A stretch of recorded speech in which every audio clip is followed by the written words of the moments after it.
श्रीमद् भागवत गीता के 15वें अध्याय का महात्म्य।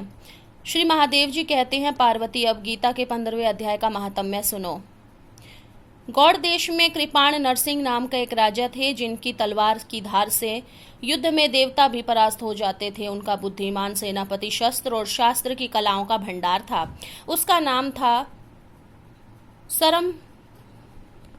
सरब मेरुंड। उसकी भुजाओं में प्रचंड बल था।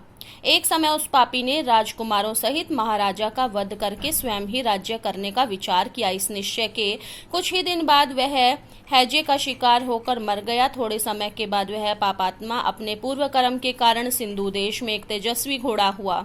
उसका पेट सटा हुआ था। घोड़े के लक्षणों का ठीक ठीक ज्ञान रखने वाले किसी वैश्य के पुत्र ने बहुत सा मूल्य देकर उस अश्व को खरीद लिया और यत्न के साथ उसे राजधानी तक वह ले। वैश्य कुमार वह अश्व राजा को देने को लाया था। यद्यपि राजा उस वैश्य कुमार से परिचित थे, तथापि द्वारपाल ने जाकर उसके आगमन की सूचना दी।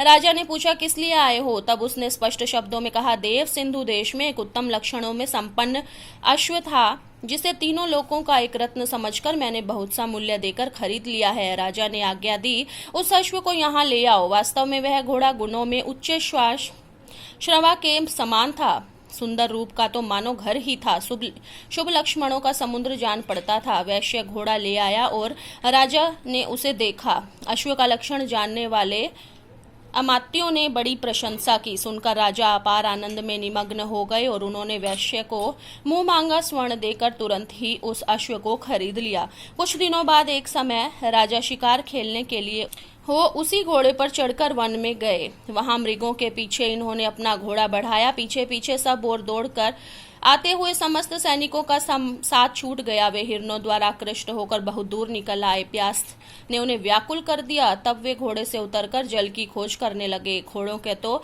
उन्होंने वृक्ष की डाली में बांध दिया और स्वयं एक चट्टान पर चढ़ने लगे। कुछ दूर जाने पर उन्होंने देखा कि एक पत्ते का टुकड़ा हवा से उड़कर शिलाखंड पर गिरा है।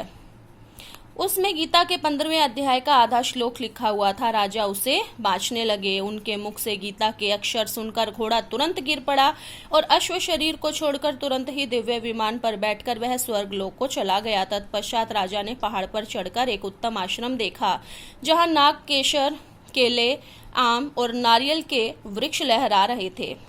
भीतर एक ब्राह्मण बैठे हुए थे जो संसार की वासनाओं से मुक्त थे। राजा ने उन्हें प्रणाम करके बड़ी भक्ति के साथ पूछा, ब्राह्मण, मेरा अश्व जो अभी अभी स्वर्ग को चला गया है, उसके क्या कारण है? राजा की बात सुनकर त्रिकालदर्शी, मंत्रवेता और महापुरुषों में श्रेष्ठ विष्णु शर्मा नामक ब्राह्मण ने कहा, राजन, पूर्व काल में तुम्हारे यहाँ जो सरब मेरुंड नामक सेनापति था, वह तुम्हें पुत्रों सहित मारकर स्वयं राज्य हड़प लेने को तैयार था।